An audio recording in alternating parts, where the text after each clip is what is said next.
बाद मैं देश के आदरणीय प्रधानमंत्री जी को 8 साल पूर्ण करने के बहुत बहुत शुभकामनाएं देती हूँ। पिछले 8 सालों में मोदी जी की जो सरकार है, अगर राहुल गांधी 52 वर्ष में युवा है तो ये बच्चा तो अभी पैदा ही नहीं हुआ है। मोदी सरकार का 8 साल का सफर पूरा हो चुका है, उसके बावजूद कांग्रेस ये मुद्दा क्यों उठा रही है कि बेरोजगारी का मुद्दा है? देखिए, सबसे पहली बात मैं देश के आदरणीय प्रधानमंत्री जी को 8 साल पूर्ण करने के बहुत बहुत शुभकामनाएं देती हूँ। 26 मई 2014 को इस देश के अंदर एक ऐसी सरकार आई, एक ऐसे प्रधानमंत्री जी आए जिन्होंने केवल और केवल इस देश के अंदर मां भारती की सेवा और देश की जनता की सेवा करने की ठानी, और उनका नाम है श्री नरेंद्र दामोदर दास मोदी जी, जिन्होंने केवल भारत के अंदर नहीं अपितु भारत के बाहर यानी कि विश्व स्तर पर भी भारत का डंका बजाया है और भारत को एक बार फिर से विश्व गुरु बनाने की जो उनकी इच्छा है उस कगार पर वो लेकर के जा रहे हैं। जहां तक आप बोल रहे हैं कि बेरोजगारी पर बात कर रही है, बेरोजगारी महंगाई पर बात कर रही है, तो मैं वैसे आंकड़े ज्यादा देने में विश्वास नहीं रखती हूं, क्योंकि आजकल सबके पास स्मार्टफोन है, जो भी आंकड़े चाहिए आपको मिल जाते हैं। लेकिन फिर भी मैं एक आंकड़ा बताती हूं। इन्फ्लेशन रेट 2014 यानी कि मोदी जी के आने से पहले इस देश के अंदर था 8.25%, 8.25%, और 8 सालों में वो घट करके हो गया है 7.79%। अब जरा इनसे पूछिए कि भैया आप कहां पर किस आंकड़े की और किस महंगाई की और किस चीज की बात कर रहे हो? अगर इन्फ्लेशन रेट इतना नीचे आया है सिर्फ 8 सालों में, तो जवाब इनको देना चाहिए। दूसरी जरूरी बात मैं ये बता देना चाहती हूं कि इस देश के अंदर 2004 से 2014 तक यूपीए की जो सरकार है उसने विकास के कामों में जो खर्चा किया था वो किया था 49 लाख करोड़ रुपयों का, और पिछले 8 सालों में मोदी जी की जो सरकार है उसने खर्च किया है विकास के कामों में 91 लाख करोड़ रुपए से ज्यादा, यानी कि 2 गुना। तो हिंदुस्तान फर्क साफ है। अपनी नाकामयाबियों को छुपाने के लिए, अपने झूठ को छुपाने के लिए, अपनी असफलताओं को छुपाने के लिए जिस तरीके का प्रपंच रचा जाता है उसे कहते हैं खिसियानी बिल्ली खंबा नोचे। अब मैंने 2 लाइनें लिखी थी आज यहाँ आने से पहले, अपनी डिबेट करने से पहले, तो मैं वो आपको बता देती हूँ, जल्दी से वो सुना देती हूँ आपके चैनल पर कि 70 साल पर 8 साल भारी, 70 साल पर 8 साल भारी, क्योंकि मोदी जी ने परिवार की नहीं इस देश की कमान है संभाली। महिला, पुरुष, वृद्ध, बच्चे, युवा, गरीब, पिछड़ों की चिंता कर सबका साथ, सबका विकास, सबका विश्वास को शासन की धुरी बना ली।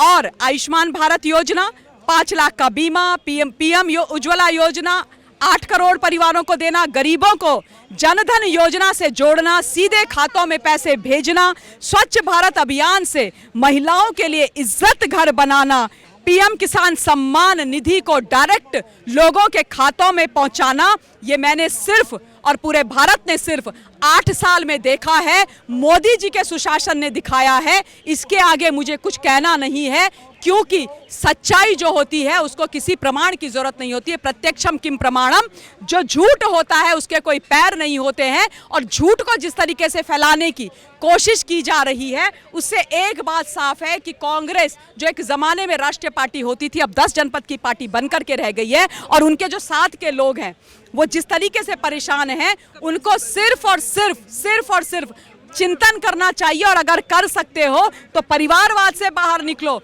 ये गांधी परिवार को हटाओ और किसी और को लेकर के आओ। हालांकि मैं कांग्रेस की मेंबर नहीं हूं, मुझे बोलना नहीं चाहिए, पर देश का चिंतन अगर करना है तो ये चीजों का ध्यान रखना चाहिए। कपिल सिब्बल जी की आपने आज बात करी, बड़ा ही आघात हो गया। कपिल सिब्बल जी ने आघात कर दिया राहुल बाबा के साथ, 52 वर्ष के युवा के साथ। युवा होने की परिभाषा ही बदल दी भाई राहुल गांधी ने इस देश के अंदर। बताइए, मैं सोच रही हूँ बेचारे ये 20-22 साल के जो लड़के यहाँ खड़े हैं, अगर राहुल गांधी 52 वर्ष में युवा है तो ये बच्चा तो अभी पैदा ही नहीं हुआ है, ये तो अभी पैदा ही नहीं हुआ है। तो उस 52 वर्ष के युवा को आघात लगा है बहुत बड़े वाला, क्योंकि उनके अंकिल कपिल सिब्बल हाथ को छोड़ करके, हाथ से उनको नमस्ते करके साइकिल में चढ़ गए हैं। उनको दिख रहा है उनका फ्यूचर यहाँ पर गोल है। और जितने भी नेता असल में काम कर रहे थे कांग्रेस के अंदर, धीरे धीरे उनको लग रहा है कि ये जो शिप है ये सिंक हो रही है, इसका कुछ हो नहीं सकता, निकल रहे हैं, दूसरी जगह जा रहे हैं। इससे एक बात साफ है कि परिवारवाद का एजेंडा इस देश के अंदर नहीं चलेगा। और हाँ, एक जरूरी बात बोलती हूँ, भारत ने नहीं, पूरे विश्व ने जो महामारी देखी है ना, वो ऐसा एक राक्षस रूपी महामारी और बीमारी थी, एक ऐसा एनिमी था जिसके बारे में हमें कोई जानकारी नहीं थी।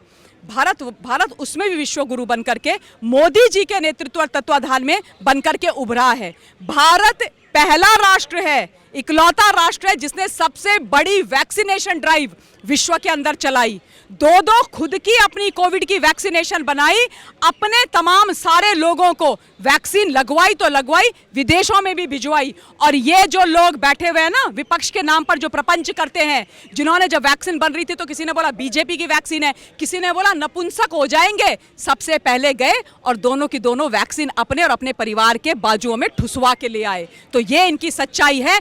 8 वर्ष नहीं, अब आने वाले आगे सारे वर्ष मोदी जी के नाम, विकास के नाम, सुशासन के नाम, जनता के नाम और मां भारती के नाम। देखिए, यासिन मलिक का जहां तक सवाल है, यासिन मलिक इस देश का बहुत बड़ा दोषी है। भारतीय वायुसेना के 1 अफसर और 3 जवान यानी एयरमैन को उन्होंने मारा था, उसके अलावा असंख्य लोगों को मारा। कुख्यात ड्रेडेड आतंकी है। पर दुख की बात यह है कि सोनिया जी को एक आतंकी की फोटो और उसको जब फांसी मिल रही थी तो उनको रोना आ गया था। और दूसरे मनमोहन सिंह जी हैं जो रिमोट कंट्रोल प्रधानमंत्री रहे हैं, उन्होंने तो सीधे सीधे आतंकी को अपने यहाँ बुला लिया और मुस्कुरा के उसका स्वागत किया। मैं उनसे ये पूछना चाहती हूँ कि ये है आपका कानून के साथ, माँ भारती के साथ, सच्चाई के साथ खड़े रहना? ये है आपका देश के प्रति प्रेम, लगाव? मैं बहुत सम्मान करती हूँ मनमोहन जी का, लेकिन मनमोहन जी, आपने रिमोट कंट्रोल प्रधानमंत्री बनके इस देश के साथ बहुत गलत किया। आपने 10 साल के अपने शासन में इस देश को, आप सोनिया जी के हाथों में खेलते हुए इस देश को 50 साल पीछे ले गए।